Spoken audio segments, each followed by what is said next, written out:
Hi guys, welcome back to my channel. My name is Jaden, and I'm going to be telling you about all the books I read in November. The first one I started with was The Haunting of Paynes Hollow, and I rated this one 3 stars.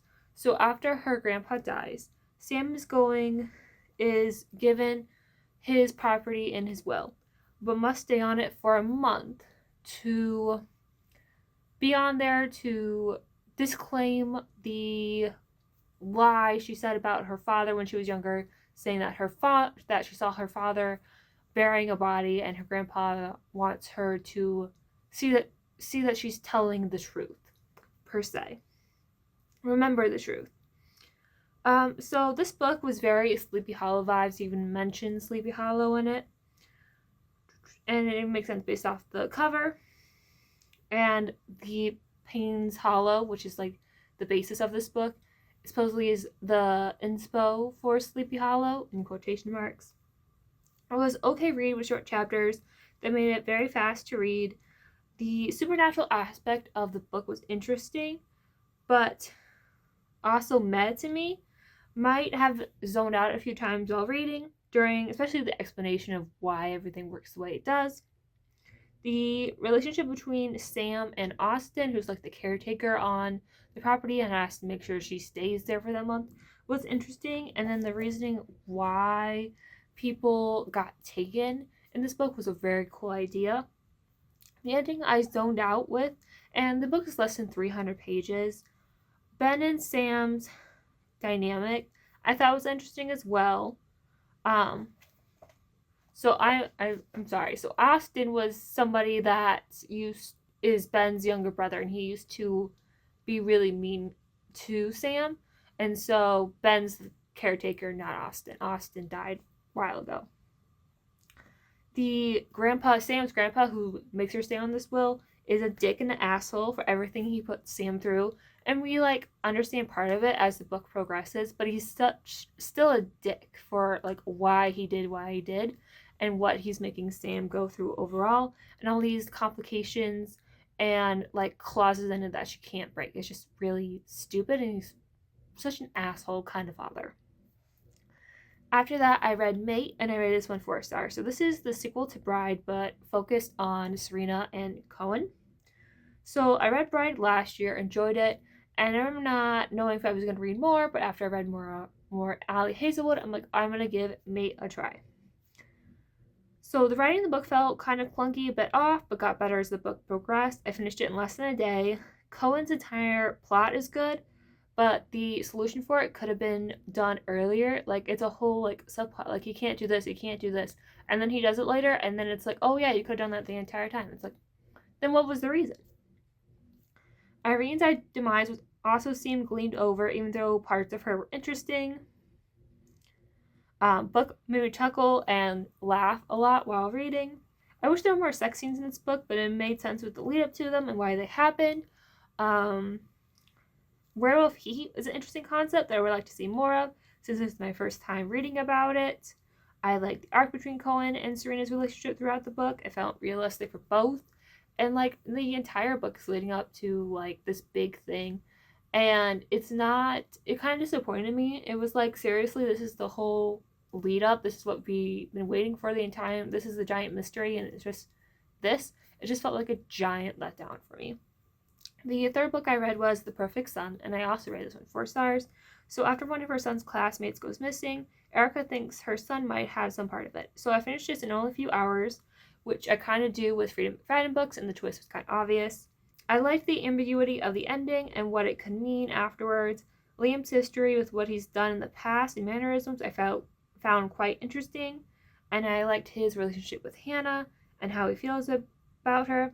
I enjoyed myself a lot while reading this book. The fourth one I read was Undead and Unwed, and I rated this one 3.75 stars. So after turning her neighbor into a vampire, Tiffany heads to Vermont after inheriting a property that her black market identity inherited. So this book was very cute, and it kind of cheesy in a Hallmark movie way. They even make reference to Hallmark Christmas movies. I wish there was more of an explanation of why Tiffany gave her ID to the black market, which is why Tiffany has it in the first place, the real Tiffany. Because the explanation was kind of lacking for me. I also didn't like who Tiffany ended up with in the end. I wish she had gone with the other guy or by herself instead of who she. I thought it was just like a setback for who like she's grown throughout the entire book. And plus, I liked the other guy better. I liked all the Hallmark movie references, even though I'm not the biggest fan of Hallmark movies because they're so cliche. Overall, I really liked this book, and the cover was really fun. After that, I read I Am Cleopatra, and I rated this one 3.75 stars as well. So this is a story of Cleopatra told through Cleopatra and Sylvia, who is Julius Caesar's mistress. So I'm really into mythology, if you haven't figured out with all the books I've read already, and I really enjoyed this book. I finished it in less than a few hours.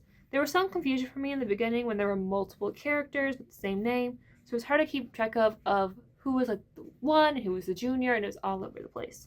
That part irked me so much that I can't give it a higher rating because it was some of the confusion and just irked me so much. Otherwise, the book was great. I liked the twists on the characters like Achilles, Brutus, Mark Antony, and others. Made it a fun read because I didn't know how things were going to connect. I liked and didn't like the big focus on Caesar at the end. Felt it pulled away from Cleo's story and became the Julius Caesar show at the end.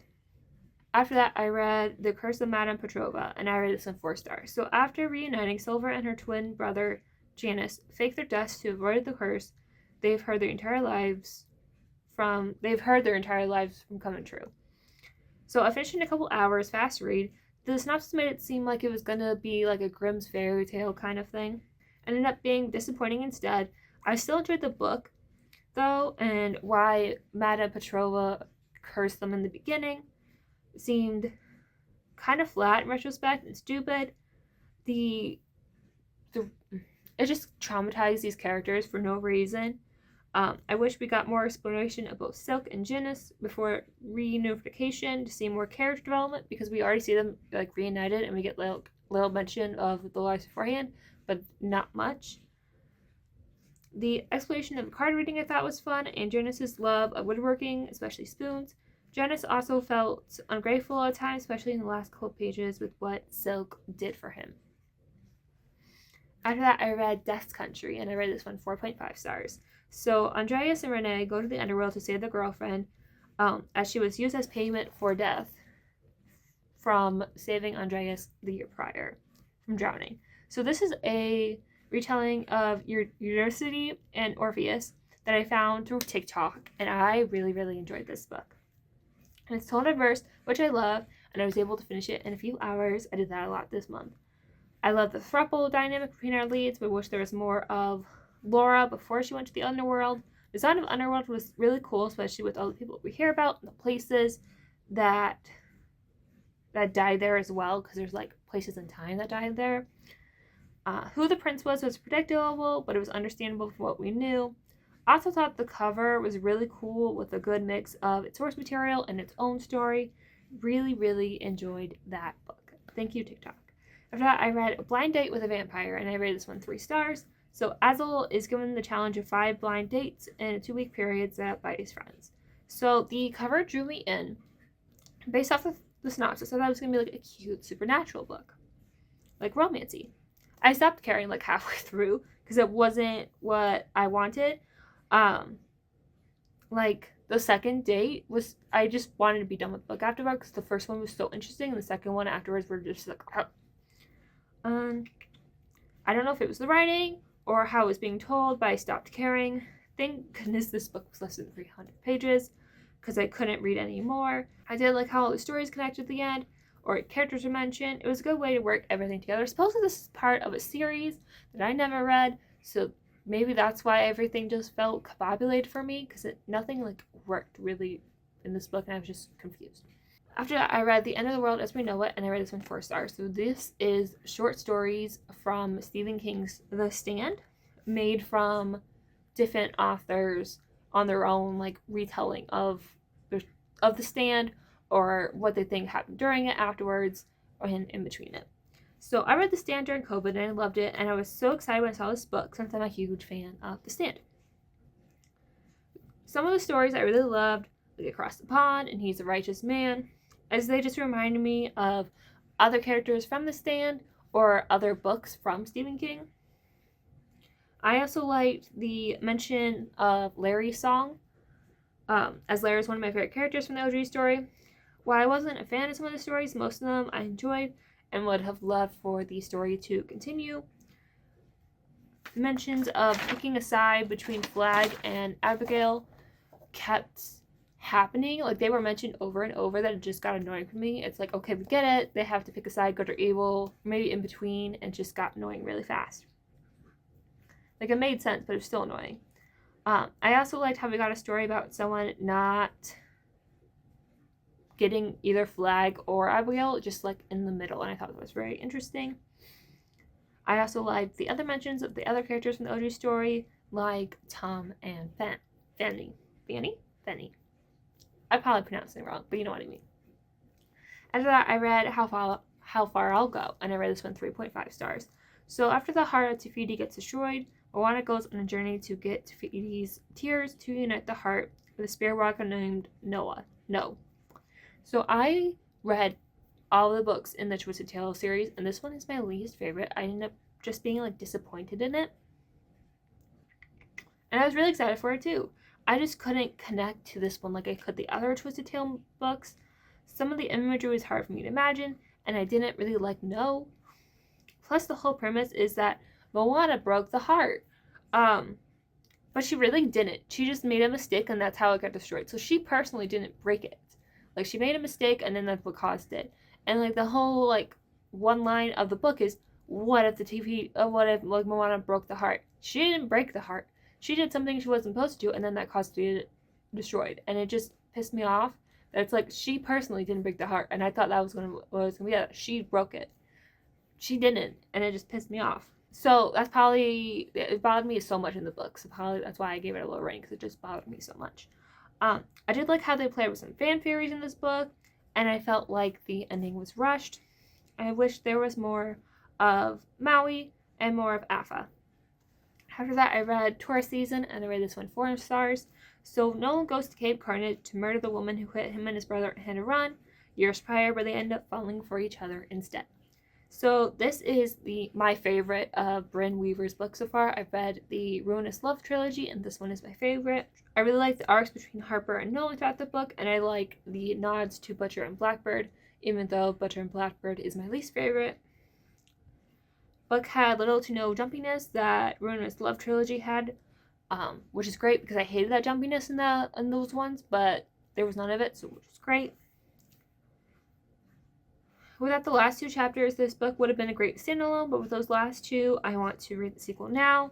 Brynne also did a great job with the sex scenes, which she usually is, and they made me gaff and laugh out loud a couple times while I was reading.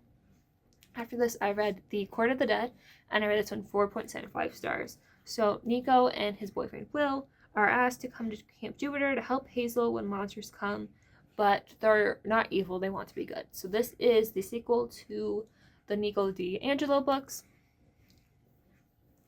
and I really enjoyed it. When the monsters in the book, they want to be known as mythics, to be separated from like monsters, and them.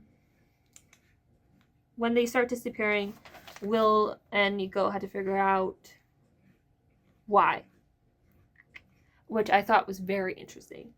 I had a lot of fun reading this book and thought it was really cute, especially with Nico's Cocoa Puffs, his cacodemons. What the mythics do throughout the camp reminded me a lot of Annabelle's distrust of Tyson in the beginning of Sea Monsters, because she doesn't like Cyclopses because of what they did.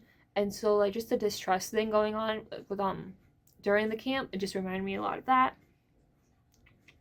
The mix of Greek and Roman characters worked really well, even though I mixed up characters since there were so many. Villain was good along with who was in his court, but I wish we got more of him in this book or other books, since it felt weird that he felt like a one-off villain and got so defeated so easily, in this book especially. Maybe because I'm used to like Percy Jackson villains being spaced out, but it just felt weird that, oh, this is the villain, he gets defeated, and a story. I'm like, and he, like, the villain was so interesting, and it would have been nice to have him like stretched out like the other ones. After that, I read The Surrogate Mother, and I rated this one 3.75 stars. So after her baby adoption falls through, Abby's Monica says she'll be her surrogate, but things start falling apart in Abby's life as the pregnancy progresses. So this is another Freida McFadden book. I was really excited for this book, but ended up disappointing me. There are some odd things in this book. Like, in most of Freida McFadden's books, there's like dual POV. There was just one POV. And so like I kept waiting for like that switch up because I've read so many of her books. I'm like, hey, when's the other one? And never showed up. I'm like, oh, we're just getting the one. Okay. Like, I was always waiting and it never happened. Like, it would have given more context with the other POV inside the person's mind. And, like, I felt like the prologue wasn't necessary in this book. I did finish the book in a couple hours, which I usually do with Freida McFadden books, even though this book kind of started off slow. Twist was met, and I was waiting for more, and I also liked the ambiguity of the ending. After that, I read the Faerie Morgana, and I read this one 3.75 stars. So the Princess Morgana ends up changing fate when she ends up helping her half-brother Arthur get the sword out of the stone too early in the timeline. So good reading. I like the retelling of the legend of King Arthur that this book does. I liked what the author did with Genevieve and how she's not who she says she is. And I liked how she's the villain compared to Morgana in the original retellings. This version of Lancelot was well done, and I liked Braith's character arc throughout. What they did with the Lady of the Lake was cool. It was a cool twist and worked well with the story, if I can read my handwriting. Ending felt like it dragged on, especially as the book was wrapping up. I also wish the book ended talking about Morgana and Braith at the end rather than Blackbird. It felt weird having the book end with him rather than Morgana, since it is her story. After that, I read Just Another Love Song, and I read this one 3.5 stars. So after seeing her ex in town after breaking up 15 years later, Sandy realizes she might still have feelings for him. So this was a cute read, but overall it was okay. I didn't like the fourth wall break Sandy made, and I don't know how to feel about her. Like, she broke up with the guy without telling him or giving him any reason, and then lied to him about why she was breaking up with him. But then later, like in the future, she's like, she gets sad about seeing a kid, and she's like, oh my gosh, this could have been our future, we could have had a kid together. It's like, if you didn't break up with him, then you could have, but you didn't talk to him, you just made this rash decision, and I feel no sympathy for you. Like, girl. There were also so many side characters to keep track of, and I thought this book would like have sex scenes. They just faded black. I'm like, I want the juicy. Nope. Okay, just faded black. Okay. Or like, I will go to the next paragraph. I did like that they were short chapters, and I liked the single dad trope in the book. Overall, this book just ended up being disappointing. After that, I read Blood Moon, and I rated this one 3.25 stars. So after moving into college, a bunch of animal attacks are happening around, which might be related to Maribel's mother who disappeared years prior. So this was an okay read. It took me a while to get through because I was on vacation, but it was like okay. At times I did feel like there were scenes that were straight out from Twilight, especially when it came to the werewolves. Like, hang on to me, I'm going to strip now and I'm going to show you who I am. It's like, this is giving Twilight vibes. I really liked Maribel and what she went through story-wise. At times she did feel kind of stupid. I did like the cover of the book. It had really good imagery. That makes sense, especially at the end of the book. Like, there was a cool line that makes sense. That makes sense why the cover art is why it is what it is. I did really like Julian, even though he was an ass sometimes. The ending kind of leaves on a cliffhanger, but I'm not interested enough to read more of the story. The ceremony at the end was also kind of cool and interesting. But yeah, there's a sequel I think comes out next year. I'm not interested enough to read more. After that, I read Hekate-The Witch. I don't think I'm pronouncing her name right. So this is the story of Hekate told through verse. I really, really like this book, especially since it was written in verse. And I love when books written in verse. I get through them like that. Finished in a few hours. World building was great. and it gave a lot of insight into Hekate and her powers, which I really hadn't seen in other retellings. It was more of, here she is. There was no explanation of how she got her powers, what do these powers look like what's her life like none of that. So I liked especially the characterizations of Hekate, how everything is connected plot-wise, and her relationship with Thanatos was good and fun to read. There's a sequel for this book that's about Stinks, and I'm so excited for it to come out, since I really like this book, especially with its writing and how it was told. It was a fun read. After that, I read The Entanglement of Rival Wizards, and I rated this one 4 stars. So human Sebastian and half-elf Elthor are rivals who are forced to work on a research paper together, but end up falling for each other as well. So this book has components of D&D, Dungeons and Dragons. I don't play it, so some of those components were lost to me or confused me. If I knew what those were mentioned, I think I would understand them more or understand some of the references, but I really didn't, so they just confused me in this book. I liked that they were actually enemies in the beginning of the book and then progressed to lovers at the end and throughout. What Sebastian goes through in his youth at the camp, I thought was really compelling and intriguing to read. This book also had really nice stained edges. There was one awesome sex scene in the last 100 pages that was like, damn. I love that scene so much. Great characters, had even great arcs, even though I didn't like how Elthor's career is at the end. I didn't think that was the best job for him with what we know, but it is, and I'm like, meh. It just didn't work for me. I'm excited for the sequel and more of these authors' books. The second to last book I read was He Sees You When You're Sleeping, and I rated this one 4 stars. So after rescuing her from a car accident 2 years prior, firefighter Jack stalks Chloe, who has a dark side he didn't anticipate. So I really enjoyed this book, even though at times it felt like a Lights Out ripoff. Book had a third act breakup, which I hate, but it was completely understandable with what goes on with the characters. I wish Tyler got a different ending than he got at the end, one he actually deserved, because this one he just kind of fades away. I wish like died or something. Sex scenes were so good. I really like Chloe and Jack's chemistry and how it grows throughout the book. I liked it a lot more than I thought it would. And me and my sister found this book and the sequel, which I'm going to get to in a couple seconds, through TikTok. And this one was so good. I might want to own just this book because damn.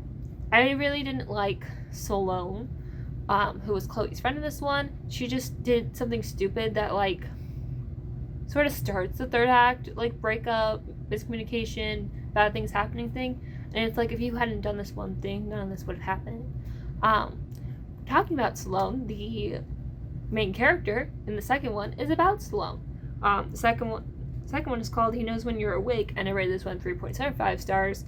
So for this one, it continues about Sloane, who was a jewelry designer, who was finally given the chance to use her artistry when Nicole Asher, a billionaire, asked her to create jewelry for him to be an old rival.